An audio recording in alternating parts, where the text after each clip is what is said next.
Žodžiu, firmos, kuri prekiauja ekskliuzyviniais, tokiais retais produktais, direktorius varto internetą, aš neįdomisi, kas aplinkui, gal konkurentai kažką. Žiūri, tokie pat produktai ekskliuzyviniai, kaip jis, kad pardavinėja. Skelbimo, reiškia interneto skelbimo portale viename. Galvoju, geras, konkurentų atsirado.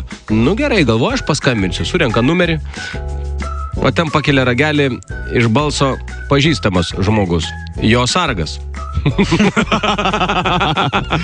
Ai, gudruolis. Geras. Dar vienas. Sandėlio sargas. Super.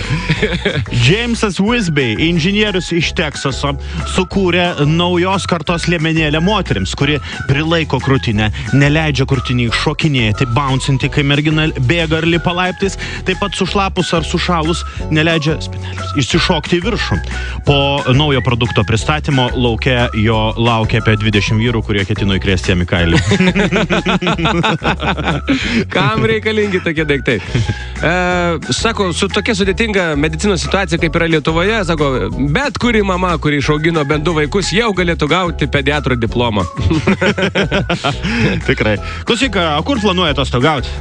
Ai, žinai, nusipirkom čia kelialapį, Bora. O tu? Ai, aš tai namie. Šitas geras. Sako, patyręs furistas orientuojasi ne su navigacija, ne su kelio ženklais, a jis kurioje vietoje yra, žino iš prostitučių. Kokia kalba, ne? Ne, pamatė, supranta, kuri vieta yra. Nu, čia geras. Skambutis telefonu. Sveiki, ar čia paslaptingųjų žmonių klubas? Oi, kas čia žino, brangusis, kas čia žino? Geras. Nacionaliniam parke gidas vedžioja turistus. Sako, va, žiūrėkit, čia daug turistų praeina, viskas, va čia, žiūrėkit, upelė mūsų, va. Vanduo upėje, sako, yra toks švarus, kad, va, dugne matos visos šiukšlės. Super. Na ir aš turiu paskutinį, paaiškėjo vis dėlto, koks yra populiariausias sportas tarp vyrų pliaže vasarą prie jūros. Pilvo įtraukimas. Ir dar vienas.